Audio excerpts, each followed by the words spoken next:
jump sideways. This was beautifully presented in the Avatar movie that you wrote. Yes, absolutely right.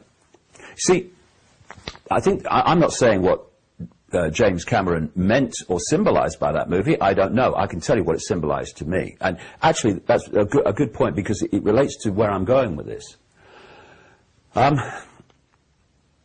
What that manifestation of Golden Age expanded reality is within this time loop, which is not really a loop, we may get to that as we go along, is information.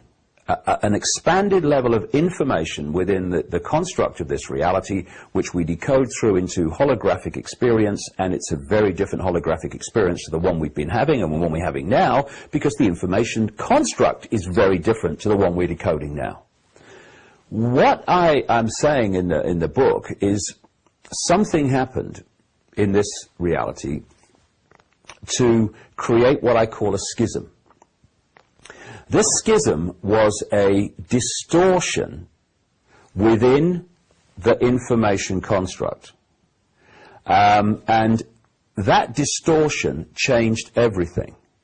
One of the things it did, because I keep coming back to this, I think it's so important. If we keep thinking physical, and physical is what it seems to be, physical, then we're going to lose the plot, because it's not like that. This is a holographic, illusory, apparently three-dimensional reality, but it's not solid. We decode it like that, but it's not actually solid. It's the information construct which is decoded through into this. And so if you take, again, not even the analogy, the principle of holograms, you have got on a holographic print, you've got information in waveform. If you look at a holographic print, it looks pretty much like a fingerprint. That's no accident either. And then they fire the laser at the holographic waveform information, and manifesting from that is this apparently three-dimensional holographic figure, whatever's been photographed, whatever information is on the print. And so at the same time, you have got the information construct, the waveform, and you've got the manifestation, the holographic manifestation from the waveform, which is the image, person, box, apple, whatever you photographed. So when scientists say, how can something exist as waveform and particle form at the same time? It's because they do. When you're looking at a holographic figure, a holographic illusory three-dimensional figure, the information construct from which that is manifested doesn't disappear and it just stands there alone. They stand there together. They're different forms of the same thing. One is the information, one is the decoded information. So what I'm saying with this, in terms of the sequence that I'm talking about, is when this information construct in this, let's call it a golden age, was distorted, then that distortion had to manifest through into the decoded holographic world. And one of the ways that it did so was massive, enormous, catastrophic geological events. And these are recorded in ancient accounts and legends all over the world. They talk about great volcanic, earthquake, catastrophes. They talk about the earth turning over and what have you, and they're consistent all around the world in the way that they do this and tell these stories. And then you've got people who've researched from a scientific point of view, a geological, biological level, in more modern times, and they found that these ancient stories are mirrored in the biological and geological record. So what happened when this distortion in the energetic information waveform foundation construct happened? It was manifested through into holographic reality as, well, I mean, the biblical version of it is the Great Flood, but I think there have been many of these things, not just one, but certainly catastrophic ones. The other thing I'm saying it did is that it created schisms, distortions in the human personality, because that harmony, that connection, that everything in harmony and connection with everything else, brilliantly symbolized, as you say, by the blue people in the Avatar movie, that distortion brought an end to that.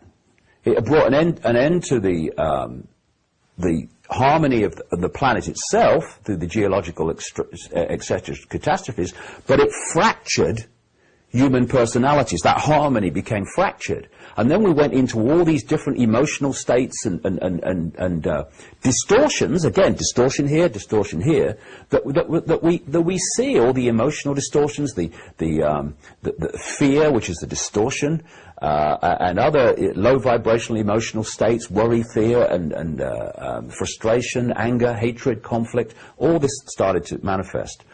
And we're now in the period, I would suggest, where that distortion is being healed by these truth vibrations, by this energetic change. Now, this is fundamentally important to the control system, because the control system, in all its forms, is a holographic manifestation of the distortion. If the distortion's not there, the control system cannot manifest, because within a harmonious, balanced information construct, things like control over, hunger, famine, war, hatred, torture, Satanist rituals, pedophilia, all this stuff cannot manifest. These are all manifestations of the distortion. And as this distortion is healed, and what's happening, Bill, I would suggest, I keep saying I suggest, I'm not telling people what to believe, I'm just saying what I feel. People who are waking up and going, why didn't I see it before? They're the ones who are opening their minds, and through that vibrating faster, because this suppression of vibrational state, the closed mind, the density, breaks up when you open your mind to other possibilities. They're the ones tuning to the information construct that's coming in, the truth vibrations as I call them, and the ones who are still in the control system and still supportive of it, they're the ones that are still closed-minded and are still at this moment attached to this old, dense, low vibrational epoch of experience.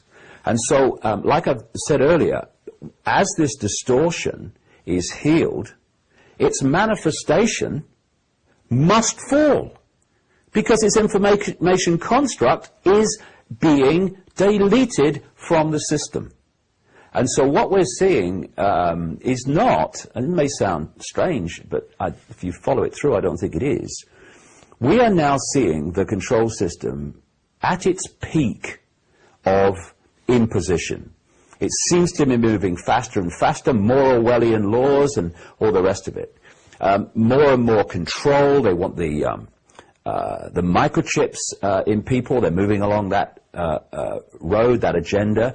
We're having our children, adults too, but particularly our children, targeted with electrochemical distortions in terms of the chemical additives to food and drink, and the mobile phone, the microwave, electromagnetic soup from all this electromagnetic technology. And this is all being thrown at us at this time. I would suggest, controversially maybe, not for the control system to get more power, but to defend the power it's already had from these truth vibrations. No longer can the old way of controlling people, where people just stay asleep, they don't have to do too much. They don't have to do too much at this point. They've got control of the resources, they've got control of this, control of that, and quietly they can just feed off humanity energetically, resource-wise and everything, have humanity go along being their slaves without realizing it, which is the greatest form of slavery, of course, being a slave and not realizing it. But because of these truth vibrations, and because they can see down what we call the timeline, down the time loop as we might perceive it, they could see some of this coming. And so they've